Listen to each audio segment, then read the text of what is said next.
Without further ado, we're going to introduce our guest for the evening who played in the NFL from 2016 to 2019 with the Indianapolis Colts, San Francisco 49ers, Arizona Cardinals, and New York Giants. He's also a Super Bowl champion as a rookie for the Colts, a three-time Pro Bowler, Antoine Bethea.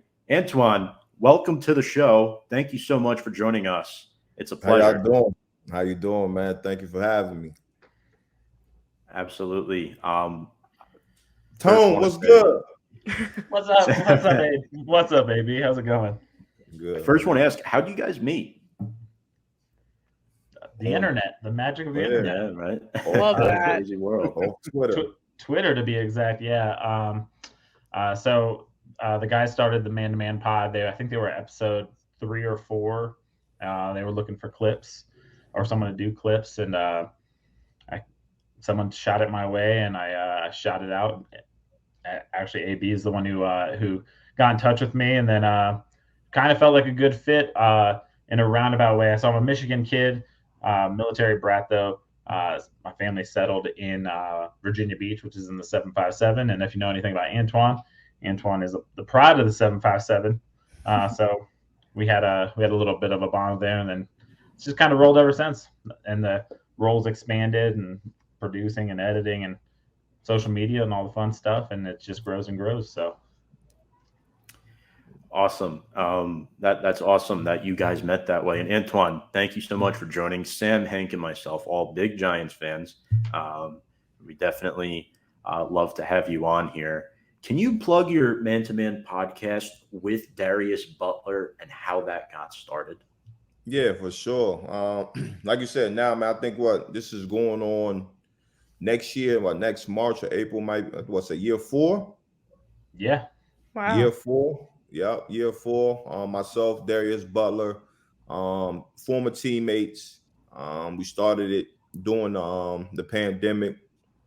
I think everybody had extra time on their hand during that time. So we started that. And really, as the title says, the name of the show, Man to Man, obviously both playing the defensive back position while we played, and, a lot of man to man coverage, but then outside of that, off the field, just speak on man to man topics as fathers, as black men in this world, and just current, current topics, current issues that's going on in the world. So, we're live Monday and Thursday, 10 a.m. Eastern. You can catch us, and again, we do a Saturday pick show where we pick, who we think will win Sunday's matchup. So it's been a good time, man, and thank you to Tone for tapping in with us, man, and making our show what it is. Yeah, it's always fun. I'll tell you what, it's been a blast learning the sport as a super fan, like, of the sport, learning even another level of it from just casual conversations. Me and AB had a 10-minute chat after the show today off air that I learned something from football wise every time. So it's pretty awesome. Yeah, definitely. And Antoine, can you talk about your experience getting to the NFL? You played for 14 years? Take us through that. It's very long career, Super Bowl and those Pro Bowls. Yeah, man.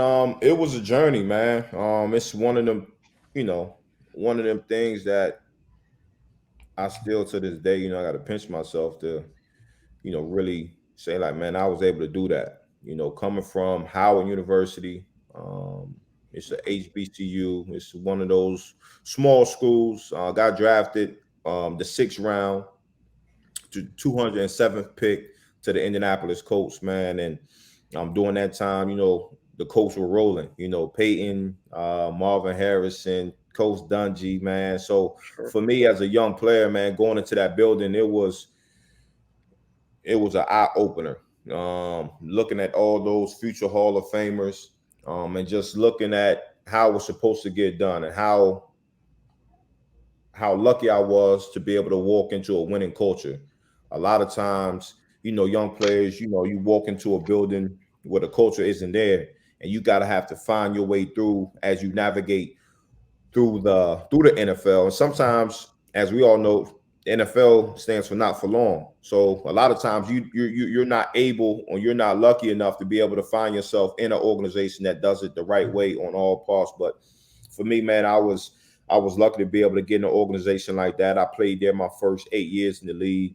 Won a Super Bowl, lost a Super Bowl, 2 Pro Bowls. And again, man, the coaches that I had, Coach Dungy, Coach Caldwell, Chuck Pagano, those guys were great guys, great coaches, but just wonderful human beings. You know what I mean? So besides the football aspect, we was able to come to work, and we were able to look at men that could lead you off the field as well, man. So again, man, was able to start for 8 years for the Indianapolis Colts, man, and it didn't end the way that I would hope. I envisioned me playing there much longer, but the business is a business.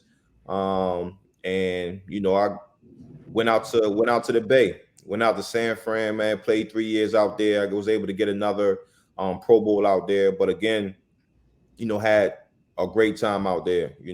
Just the locker room and just meet new guys and being in a different setting. The Bay Area totally different than Midwest, Indianapolis, man. So it was a great time. It was a great time, and just experienced different things. And from there, 2 years in Arizona, and then my last year in New York. So my time in the league was exciting. I would say my first 8 years in Indy, made the playoffs 7 out of those 8. My first 7 years made the playoffs, and then after that, never seen the playoffs again, man. So it kind of gives you the two tales of what the NFL is like, man. But again, man, 14 years, I'm blessed, lucky, and enjoyed every moment of it. Absolutely. That's really awesome. And what I'd really like to know is, all of us, we've never seen an NFL, been on an NFL field as a player before. What, as a former NFL safety, before the snap goes off, what is it like to kind of like survey the field? Like, what kind of things do you look for? And, as a player, how is it different than watching as a fan? Oh, man. Shit, sure, we could be on here for an hour just but I'm gonna give you a quick synopsis, right? So typically you have your safety. We're kind of in charge as far as the personnel that the other team is in, right? So it could be 12 personnel where it's one running back and 2 tight ends, or it could be 11 personnel where it's 1 running back and 1 tight end. So that's kind of the first thing, right? So I'm looking on the sideline, or I'm looking in their huddle, seeing who's coming in and off the field, or I'm looking to my sideline because we'll have somebody dedicated to telling us what that personnel is. So I'm yelling that in the huddle. Hey, it's 12 personnel, right? So throughout the week, 12 personnel, and we're giving it down a distance, right? So all of these alerts should be telling you something, right? So it's 12 personnel, it's 2nd and long, or it's 3rd and 5, right? So that should be telling everybody in the huddle something, right? So it should situational football. So now the safety, I'm looking at the huddle and they break the huddle. All right, it's a quarterback in shotgun, right? So if the quarterback is in shotgun, that's going to take away the play action. So this is just things that's going in my mind, right? So okay, it's a 2x1 set, 2x2 set. Okay, during the week, like what do they like to do out of a 2x2 set, right? Where are these receivers lined up at, right? Is the tight end off the ball? If the back is offset one side, is the tight end on the same side as the back, or is he on the opposite side? So these are the things that's kind of going in your mind. It's like, okay, well, what have I seen on film? What have I seen in practice that can give me a tip, or a tip of what the play is going to be? But then also we have to figure out on the defensive side of the ball, we have checks. So if it starts off in a 2x2 and they can motion over into a 3x1 set where it's 3 receivers on one side and 1 receiver on another side, I could be telling the back 7, hey, we need to be getting to another call. And then all in itself, everything could change. They might like to do something different in a 3x1 set. So now that's even before the ball is snapped. So all of those mental gymnastics are going on in your mind. And again, communication. We got to make sure everybody on the defensive side is on the same page, making sure if we do check it to a different call, that everybody's on the same page. And a lot of time that comes from your safety. Your linebacker, he will get up there and he will set the front where this side is the strength or the weakness. And he'll kind of control the big boys. But then on the back end, the safeties are kind of controlling the back seven. So we got to make sure everybody's on the same page. And then the ball is snapped. So now the ball is snapped. Now you're trying to read the route concepts. So you can go out there and make them play. So again, man, it's a lot of mental gymnastics before the snap and post snap. And you got to do that typically an average of, I would say, 50 to 60 times a game. So that's kind of what, a safety is kind of looking at during the game time. That's awesome. And obviously, I imagine a lot goes into, being that last line of defense at times as well. We have a quick comment here from Brian saying, shout out to Coach Dungy. Lots of respect for the man down here in Tampa Bay. Kelly Duncan says, loved watching you play, Antoine. Appreciate that. Antoine, my question for you, as a Giants fan, in 2019, where you played with Big Blue, you were named the captain and started all 16 games, led the team in tackles. Can you talk about your experience with the Giants and what that was like playing for them? First off, man, my brother, I got an older brother, and he's a huge Giants fan, right? So it made his day when I signed with the Giants, right? But that year was tough, man. That year was tough for me. Obviously coming to the Giants and coach the defensive coordinator James Betcher, man, I had a long relationship with him. He was on the coaching staff in Indy, in Arizona as well. So coming in, knowing the defense. But that year was a long year. We weren't playing well as a team. I don't think I played my best ball either. And I knew for myself, it was either that year or the following year that it was probably going to be my last year. But I would say, man, I had a great time with the guys. The locker room was great. But again, we're going and we're playing the game to get wins and losses. So didn't get many wins, man. So it was a tough year.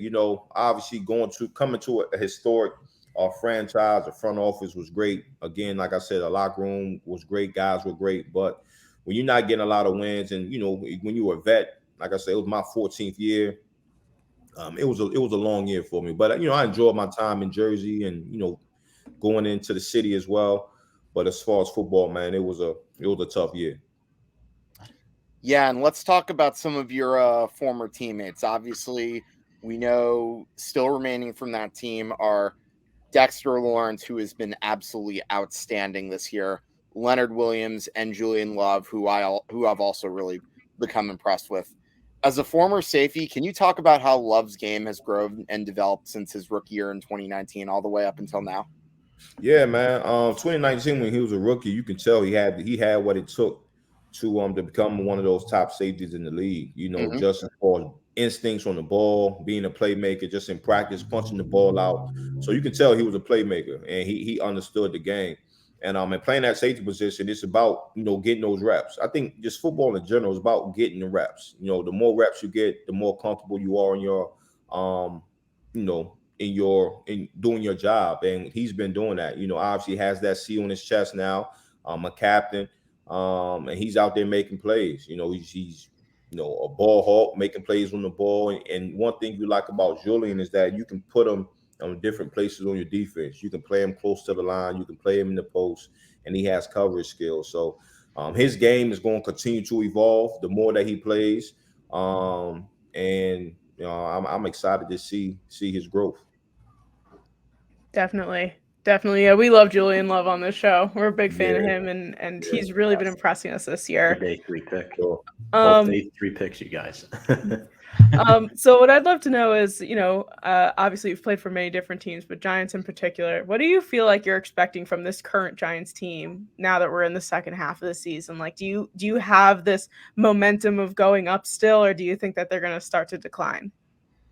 Man, the way they are playing, I feel like it is conducive to them to be successful the later part of this year. Because again, talk about all the time on our show, like for you to be successful in November and December, you got to be good in the trenches and you got to be able to run the ball, right? And I think that's they've been doing that pretty well. You know, up front on the defensive side and offensive side, they've been pretty good. And then Saquon is like Saquon of old. You know what I mean? He's the running attack is there. So that's a good formula to have success. Again, though, you know, you got to go out there and you got to play ball. So if they can continue to do the things that they've been doing first half of the season and just grow on that, I think they have a good shot. And then obviously Philly losing, you know, they sit in the driver's seat. All they got to do is control what they can control, and that's go out there, play good ball, and get wins. Absolutely.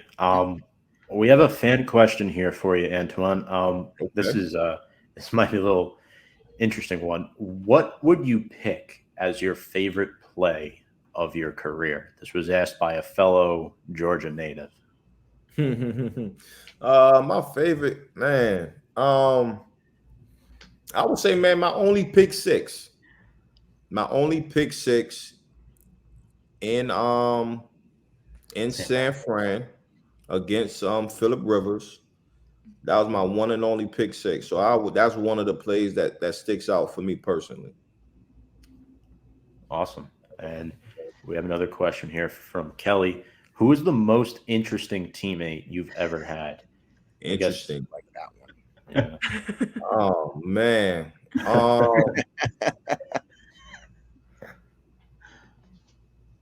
Interesting teammate. What's my guy's name? You good with history, Tone? He went to Ole Miss, played D-line. He had a twin brother. What team not did a you play twin brother. with? Yeah, younger brother. He played with Ole Miss. What team did you play on with him? Arizona. Arizona. I'm drawing a blank too. I'm gonna Google it real quick. I'll help you out. Cardinals. You were there for a couple of years. D-line. Right? Yeah, he played D-line. I'm it's gonna come to me. This is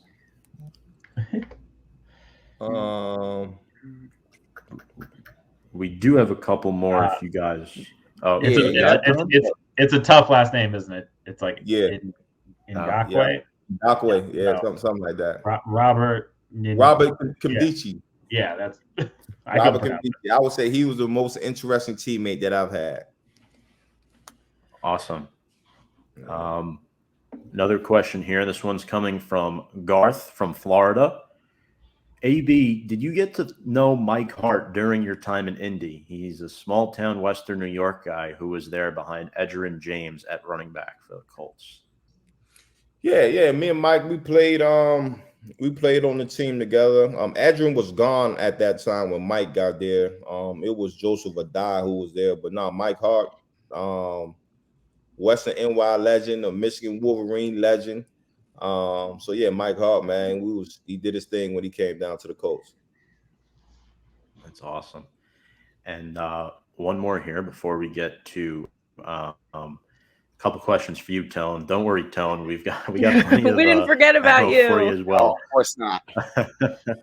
Mr. Detroit Lions there. Another one from Garth. Who is the toughest quarterback you played against in your career? Maybe a guy who was really good pre-snap, making adjustments, or maybe disguising where he threw the ball. I would say Tom Brady. You know, a lot of good quarterbacks, you know what I mean? But Tom Brady, a vet, it's not too much that he hasn't seen as a quarterback. So it was really tough to really fool him. You know, obviously, you know, you could get him once or twice, but for the most part, he was going to know where the defense was going to be at. He was going to be able to, you know, get his guys in the right situation and, you know, threw good balls, man. So I would say, you know, TB12 was one of them quarterbacks.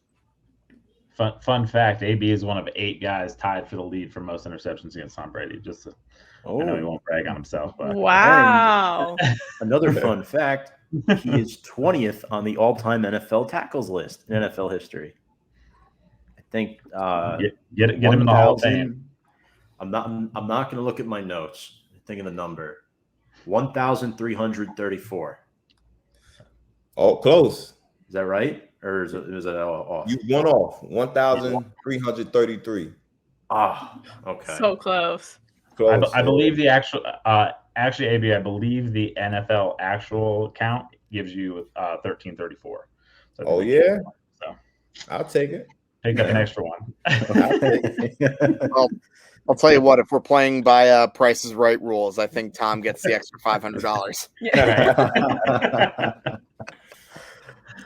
All Love right, that. Sam, back to you. All right, let's talk a little bit about the Lions, Tone. Let's get into it. So obviously DeAndre Swift was someone that you guys were really relying on, but Jamal Williams has stepped up to the plate big time. Like I'm actually a real big fan of him. I love watching him play. I love watching him speak, honestly. He's wonderful. If DeAndre Swift starts to get healthy and make his way back into the field, do you want Jamal Williams to still take a primary role, or would you rather have Swift come back? Give me Jamal Williams all day. I'm still salty. Wow. DeAndre Swift losses a game his first time ever. Dropped a ball in the end zone. Would have been a win for us, but he dropped one. I'm still salty on that. But I think Jamal Williams gives you a little bit more. He's got 4 games this year, I think, of 2 touchdowns each. So 4 2-touchdown games. He's a game changer. He can catch the ball too if he has to out of the back. He's explosive. And he's on pace for like 1,200 yards already. So, yeah. I mean, we don't typically have a good running game in Detroit. It's been since Barry's gone. It's been a little hit or miss. I'd actually be interested in hearing AB kind of like break down like the difference between those 2 running backs, having seen them a little bit, and how, because that would be your role sort of as a safety, right? AB, to kind of cover up a little bit of the running back. Yeah, no, for sure. Definitely. Like you said, man, the Detroit's run game has improved drastically this year. So they are going to see like 8 in the box sometimes. So that would be my role as a safety coming down. But like to your point, man, Jamal Williams, man, he runs behind his pass. And not to say Swift doesn't, but I just like the tenacity that Jamal that he runs with, you know, a lot of times just falling forward. And that's what you like to see in your backs, especially when it gets to that 3rd and 4th quarter. I definitely agree with that. Yeah. Hank, we'll go to you here next. Yeah, no. So I think the one guy on the Lions that really scares me, at least if we're talking about on the offensive side of the ball, and to be honest, I'd probably consider stealing him if given the option. That would be Amon-Ra St. Brown. How are opposing defenses going to be able to stop that guy? I mean, I feel like I honestly don't know. He's so good, and he's just so consistent when he's in there too. Like when he's not injured, he's just like he's a bulldog. Like he's getting the ball, he's making plays. This one I'm really for sure going to defer to AB on, since that's your expertise. So how do you stop? If you were the safety this week for the Giants, how are you attacking that? I mean, he's the type of player that you roll your coverage to, right? Where wherever he is, you make sure, you know, you have 4 eyes on him at all times, because like you said, Tony, he is a playmaker. Like he's a guy that can change the game. So if I was a defensive coordinator, it's one of those things like, you know, wherever he is, this is where we're going to focus our coverage too. So, you know, you can do that multiple ways on 3rd down. You know, you can bring a safety in the box and you can double as far as like a robber. So it's a lot of different ways where you can kind of disguise it, where you're not giving him the same looks to make him have to see different coverages as he's getting into his routes, and obviously, you know, disguising some things for the quarterback as well. But to your point, Tone, he is a dog, man. He is a playmaker, so you definitely want to have multiple eyes on him to, you know, I don't know if you can stop him, but at least limit his touches. Slow him down. Yeah, slow him down. But Dory will have his hands full for sure. But just Tone and Antoine, again, this is a question to both of you. With Hawkinson gone, obviously he was the complementary piece. Who else on the offense needs to step up in this passing game for Detroit outside of St. Brown? Who's that next guy that you're looking at on this roster? Like, hey, you know, he really has to make some plays, because obviously we know outside of him, they're somewhat, I wouldn't say limited, but the options aren't as wealthy as some other teams are across the NFL. They have a guy. So interestingly enough, he's got 3+ receptions in each of the last 6 games. He's got 5, I think, in 2 of those. So But he stepped up. Caliph Raymond, sorry, I wrote it down because I was gonna say Reynolds. I knew it, but Caliph Raymond, he's the guy I think that needs to take the next step to be a secondary piece to St. Brown. I think he's done a pretty good job. 302 yards this year. Like I said, 3+ catches in each of the last 6 games.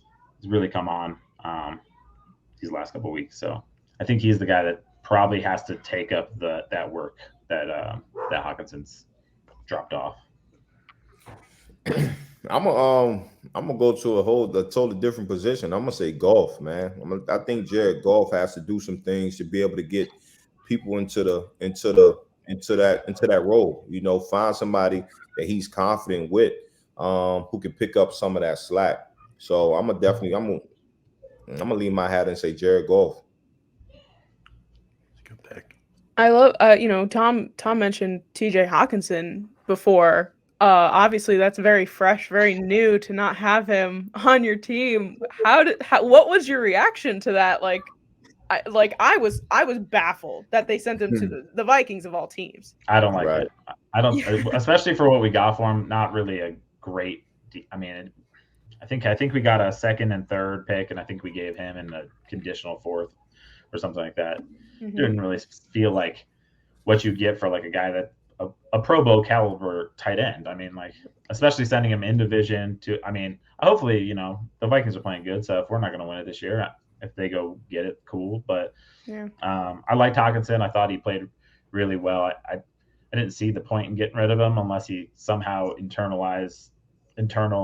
was like, hey, I'm not re-signing here or something like that. Then I guess maybe you got to get what you can get for him. But not pumped to see him go, especially after the history of seeing favorites leave, and Hawkinson was. I mean, Barry left early, retired. Calvin, it's just kind of Stafford left and won a title, so not fun. But what can you do, right? I guess like it's worked out. We've won 2 games since he's been gone. So. Well, I mean, what makes it worse for me though is the fact that you drafted him so high and then to trade him like 2 years later, or 3 years later rather. It's pretty bad. Yeah. And some of this is I actually wonder. This will be a callback to man-to-man episode we had. We had Eric Ebron on. I don't know why I can't say his name tonight. And he said basically the structure of the Lions when he came in, he was so young that like there was no structure. There's no veteran leadership basically there to like kind of like structure people along to build it up. And maybe that's what we had here. And I don't know, like it sucks because we have dropped some very high picks on tight ends and they haven't really panned out. So it's a little rough. Yeah, Antoine, anything you wanted to add on that about the Hawkinson trade? Were you surprised by that at all? Do you think Detroit got like a fair return, or what was your thoughts? I don't think we'll know until those draft picks. They have those draft picks, and we can look back and say, "Hey, this is what we got in the Hawkinson trade." But initially, definitely was surprised. But most surprising was him going to Minnesota. In the division. So that was surprising. But hey, the business of the NFL is ugly, man. It's ugly. My friend from work, Larry Johnson. Not the Chiefs running back. My friend Larry says, "Great podcast for a bunch of Giants fans. LOL, you'll have a good one." Well, I know at least 3 of us are. I'm not going to speak for the 2 on the bottom here, but I know Tone is a Lions fan. I'll just say that. But thank you, Larry, for the comment.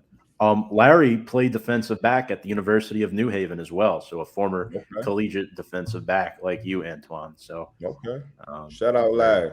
Yeah. Larry's a cool guy. Next question, Tone. Put you on the spot here. What's the biggest strength you've seen out of Aiden Hutchinson this year, and where does he still need to learn? So it'll be the thing. The strength will be the thing that like, and I'm going to reference AB here. Whenever I pull film and just have watching the sport, my wife's a giant Colts fan, so I watched a lot of AB.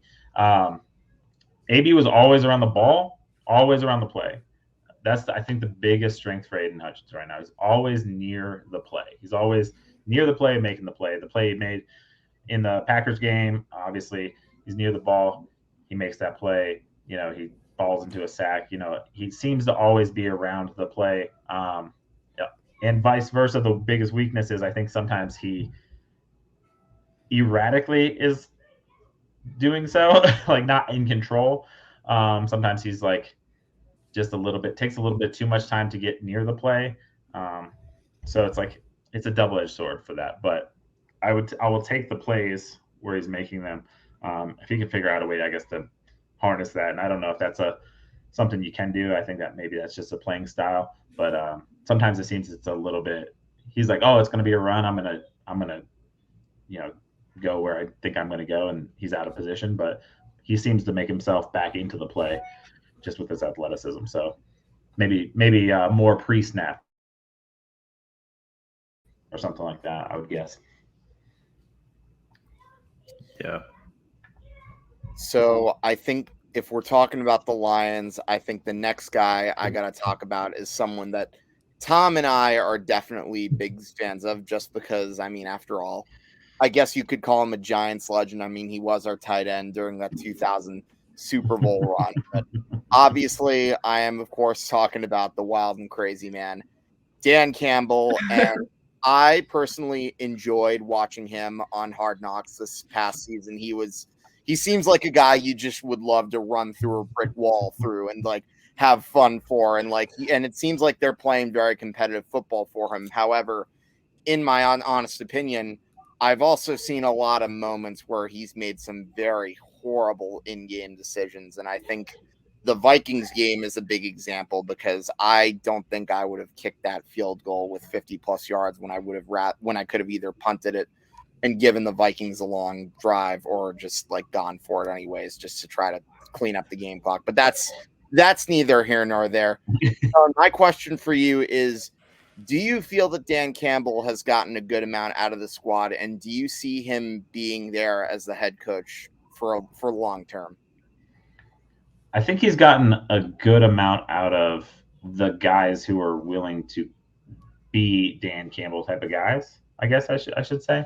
I think he has a certain style. I think he wants to come in and kind of play the way he wants to play, with aggressiveness and all that kind of stuff. And I think the guys that bought in, I think, have succeeded with him in a small scale. I think there's still a lot of continual success that needs to happen. But there's been little flashes of it working. So from that, I think he has, I don't know that it's turned into results yet. And whether or not it will, that's kind of the big question. And that's kind of the big question of whether or not it'll be the long-term head coach.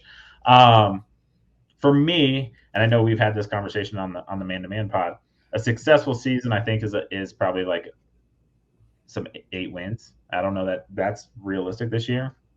And then being playoff contenders next year. I think that's got to be, or drafting a quarterback or picking up a new quarterback once Goff's contract's over, and making a continual progression towards being playoff contenders. AB says anything less than playoffs is not a good season, though. So, you're not wrong. Yeah. So it's tough. It's tough, though. But yeah, I think the other thing AB does say, though, all the time is you got to give coaches time.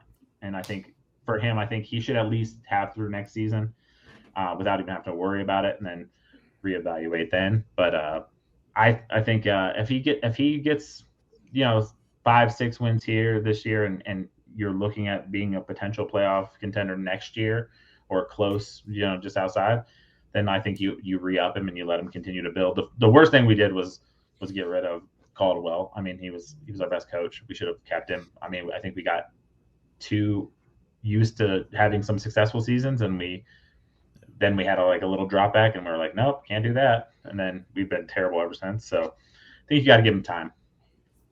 I think you kind of answered what I was going to ask, which was, realistically, how long do you think until the Lions really pull it together and become playoff contender? Do you think it'll happen by next year? Realistically, I don't know, to be honest with you. Like if I was like putting money down, whether or not the Lions will make the playoffs next year, I think there's a lot of off-season things that need to happen. I think Jared Goff is a good piece, but I don't think he's the guy. I think we need to get – so I guess that's where it goes is like if you draft a guy high, then you got to give that guy a little bit of space to like grow into the role. But if you bring in like a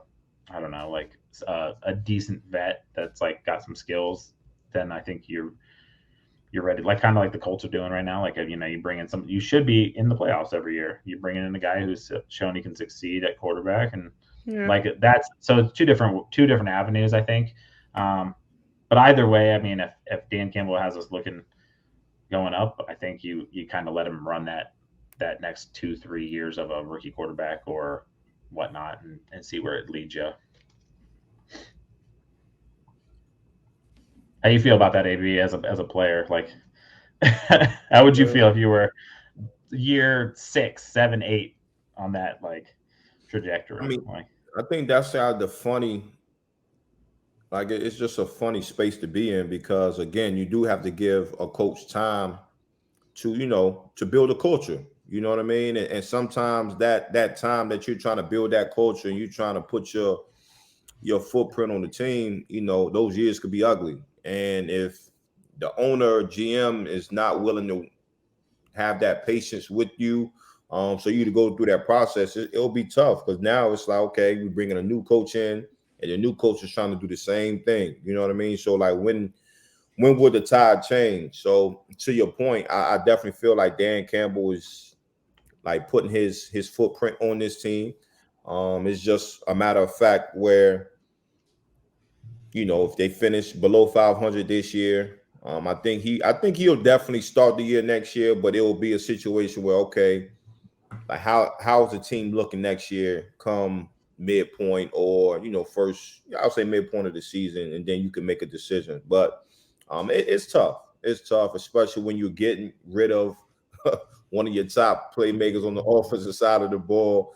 You're not making it easier for the coach, man. So it's tough being a coach in this league, man, especially if you don't get a job where, you have a lot of talent on that roster or, the front office is going to give you an ample amount of time to do what you need to do. And I will say low key, like we've had a rough schedule. Like if you look at the standings right now, so outside of the 2 blowouts to the Cowboys and the Patriots, we lost by 3 to the Eagles, 4 to the Vikings, 3 to the Seahawks, and 4 to the Dolphins. So I mean, all those are top teams in their respective divisions. I mean, it's not been an easy road, and we've been playing tight. So. Yeah, you guys have definitely shown signs of improvement. Before we get to the next question, folks, just to reset the scene, live tonight here with Detroit Lions superfan Tone Gordon and former NFL player, Super Bowl champion Antoine Bethea. Once again, thank you so much for being here. Hank, we'll get to your next question. All right, so Tone, this one's definitely for you, but of course, AB, as always, you're more than welcome to chime in there as well. Can you give me one player under the radar on each side of the ball for the Detroit Lions? So I mentioned my my offensive guy earlier, Caleb Raymond. I think he's the under the radar guy. Been consistently getting targets and consistently pulling in catches. So he's actually had so like I said, 3 catches in each of the last 6 games, 5 catches in 2 of those.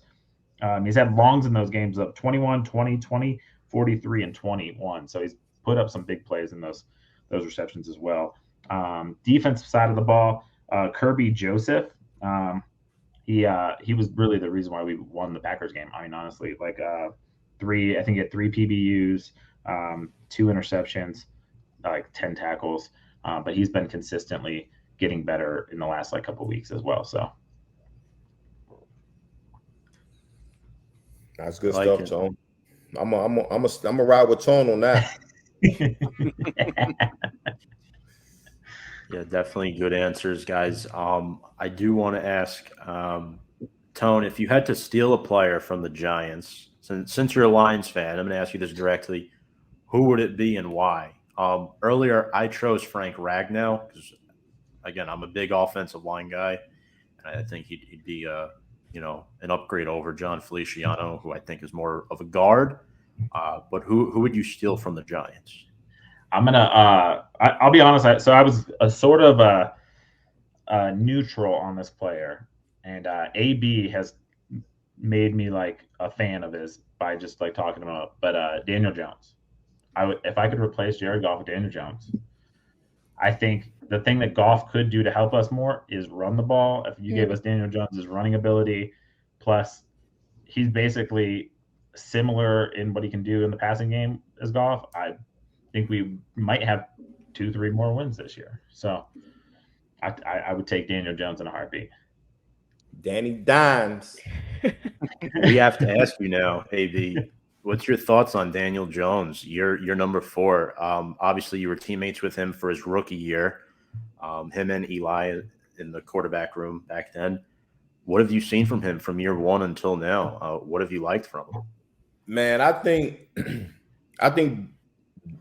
Danny Dimes, man, like his rookie year, he would, when we were in camp, like he would make throws, man, where I'm like, man, this young fella is putting the ball where only his receivers can get the ball, right? Obviously, from the shoulders up, cerebral rise, he has it, right?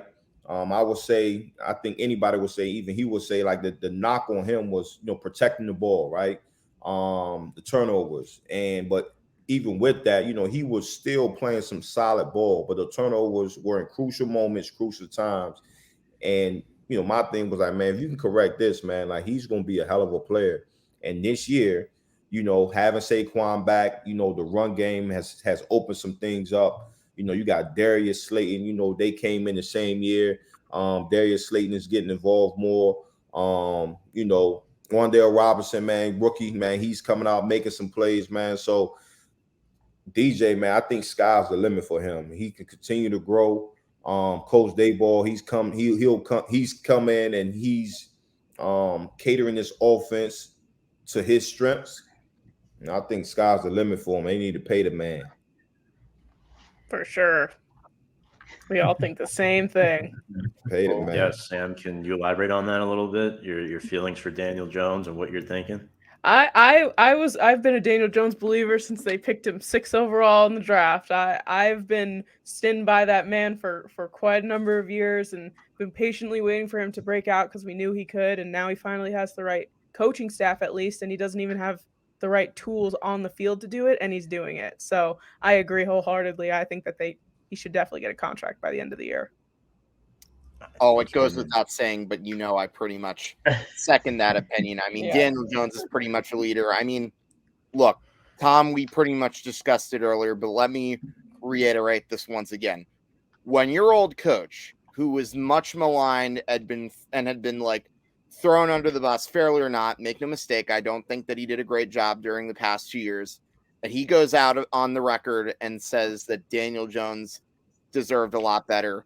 Doesn't throw his ownership under the bus, doesn't throw the previous GM under the bus. All he does is say he believed in Daniel Jones all along. That speaks volumes of how our quarterback is, although it also speaks volumes of the character of said coach. But I digress. You look at a lot of the games the Giants have won, there's no way they're 7-2 without Daniel Jones. Like five come from behind wins, simply put, does not happen with a quarterback that stinks. Yeah, Hank and Sam, any off-the-book questions you want to ask AB or Tone here before we get into our little game predictions here and wrap this one up? I mean, no more questions, but just both appreciate you guys coming on and chatting with us about the NFL and the Lions and everything. It's been great talking to you guys. I got a random question. Can I ask AB a random question? Yeah. AB, is that Giants jersey from a specific game, or is that just behind you? Is that like the one on this side? I think that's from the Cowboys. Our Cowboys. The iced out jerseys where you picked off Dak. Mm-hmm. That's right. I do remember that. Yeah. I did see something. I think it was on Wikipedia, possibly, that Antoine actually has a forced fumble off of Kenny Golladay when he played for the Lions back in week 9 or week 8 of 2019. So, oh yeah. Yeah, that is a fun I saw that fun fact, and obviously Kenny Golladay is I think he's on the Giants. I don't even know. I haven't seen him. Thanks so. for taking that, guys. Thanks for taking that one. Yeah, you want him back? No. You can have him. No, thanks. Yeah, I think AB. I actually have one for you here, and it's a question. Detroit Lions have one starter on their team that was a teammate of yours in 2019 with the Giants. Do you know who that is? Little trivia question here. Oh, no, you said an offensive guy? Offensive guy. Well, yeah, it is an offensive guy. So it'd be one of 11 guys. He played on the Giants in 2019. Not the full season. I think he got cut and signed with another practice squad, but he starts for the Lions. He's an offensive lineman. Undrafted rookie. I think Tone might know who it is. I'm actually racking my brain. I was trying to figure out. I was like, Really? yeah. It's been a long day, though. But He went to SMU. why am I'm spacing it. Evan Brown. Oh. I'm offensive lineman. Evan Brown. Yeah. Yeah, that's right. He did. I think he's starting right guard, right? Because Vitai's hurt, so he's filled in. Yeah, that's awesome. Good question. He's been doing good too. Yeah. AB, I guess one last thing Sam, Hank, and I all wanted to collaboratively ask you is if you can plug in I know you do charity work, right? I'm trying to think. The Bethea Family Foundation. Can you explain that and plug that in and what that's about for the listeners who may not know? Yeah. So 2010, we started off as the Safe Covers Foundation, but we changed the name to the Bethea Family Foundation, and we focus on continuing education. Giving the kids the resources that they lack to help them, further their education after high school, whether that's a 2-year, 4-year institution, or even them finding a trade that they like. And obviously, when I played throughout the league, we would help the respective cities that I played in, whether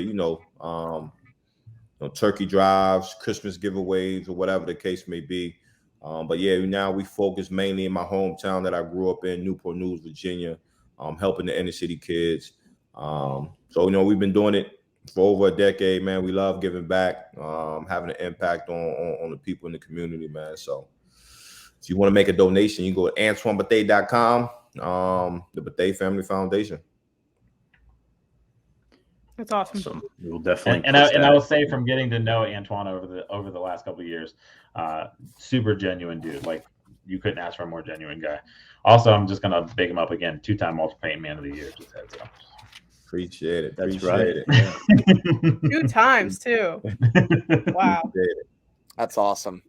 Thank you. Excellent accolades, and you've been a blast, a pleasure to talk to tonight. Hank, Sam, I'll give you final words here. I think I can say it on behalf of all of us, but both of you guys, it's been awesome. I know, Tone, we've had a relationship for over a year now. That's been awesome. We met you on a draft show, and AB tonight. I mean, we're like Giants history buffs. Like we love this team in and out. And even though you played for the Colts for a long time, we all love watching the Colts because of that name Manning, and then seeing you come to the Giants that last year, 2019, was a true blessing to have you back there for us. So I appreciate that. Appreciate it, man. Appreciate y'all having me on the show. Yeah, I definitely remember that 06 Colts team very well. That was a great win for you guys in that Super Bowl. Definitely. And I remember even at 10 years old, I was definitely very happy for Peyton Manning to see him getting that first ring. And I remember thinking, hey, it's only going to be a matter of time before Eli gets one. Now, if you had told me that it would take beating an undefeated Patriots team to get that first ring, I don't know that I would have necessarily believed it at the time, but doesn't matter. He got not one, but 2 rings. And those are 2 of the greatest sports memories that I don't want to necessarily sound like I'm speaking for Tom and Sam, but those are some of the greatest sports memories that we all have. And I definitely enjoyed watching you play when you were with the Indianapolis Colts too. So AB, I want to thank you for joining, and Tone, it was good talking some Detroit Lions with you. And I'm glad I got to ask you about Dan Campbell, who, let's be honest, say what you want about his decisions. I love that guy. I can't help it. Appreciate it. Yeah, I mean, these guys said it all. Thank you guys so much. Of course, All right. of course. Thanks for having Antoine us. Bethea, Tone Gordon, Man to Man podcast. Make sure to go check them out. Also, Tone hosts his own podcast called Off the Rails with Tone and Jem. Make sure to go check that out as well. I'll make sure to post the links in the descriptions when we post the YouTube video up later this week. But gentlemen, once again, thank you so much for your time. The fans and us really appreciate it. And let's go Big Blue. Thanks for having us, guys. Appreciate that. Have a good one. Yes, sir. Yes. That was Tone Gordon, Antoine Bethea, ladies and gentlemen. That was awesome. Super Bowl champion for the Indianapolis Colts, former All-Pro. Yeah, it has been very cool. Very cool. AB and Tone. Actually, I don't know if AB was an All-Pro at any point. I might have to fact check that one. But yeah, quickly here, for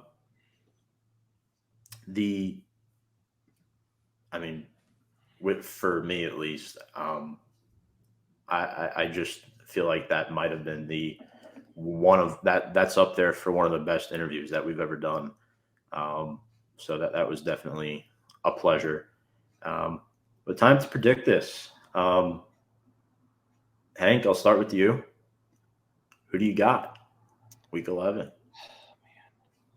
This is going to be a very close game, and I'm not going to lie, this game actually scares me more so than the Houston Texans game did, because the reason I say this is because at least the Lions have been competitive in their games for the most part. I think the only really exception would be the New England game, and that was another game where Dan Campbell made a really weird head-scratching decision, but that's obviously neither here nor there. I think the Lions are definitely going to make things very interesting. However, ultimately, I'm going to say this is going to be fourth quarter comeback number 6 for Daniel Jones. Giants are going to win this one by the skin of their teeth. I'm going to say 27-26. It's a good one, Hank. It's a good one. 1 point. 1 point. A classic victory is what I'm going to call it. I also think that the Giants are going to win this game. It's going to be close. I'm very nervous just about, how well the Lions have competed, like I said earlier. But I'm going to go 28-24 New York Giants. I'm giving them a little bit more leeway than 1 point, but I agree with Hank. I think it's going to be very, very close. Yeah, well, it looks like Evan Neal is on track to play right now, which is good news. He was, I think, limited today Nice. with the knee injury, but Wandale did not practice due to a hamstring, and Daniel Bellinger is likely to be out until at least week 12 with the eye injury. So with that being said, I have the Giants winning this game, but again, I'm only picking the Giants because obviously they're the better football team and they've been winning games against these types of teams all year long. So it's hard to go against that grain at this time. But I think the Lions are going to score points. I think they're going to score 23 to be exact. I think the Giants score 26 though, 26-23, my final score. Big Blue. Yeah. So nice. That's pretty much going to wrap it up. Folks, really appreciate you all tuning in tonight with the comments. Adam Rothschild, Larry Johnson, Adam Perdomo, Garth Michael Patrick, Kelly Duncan, Brian McArdle, Mike DeSanto, you name it. Ben Cruz as well. I mean, this has been a blast, an absolute blast. Sam, Hank, any final thoughts before we wrap this one up? I think we said it all.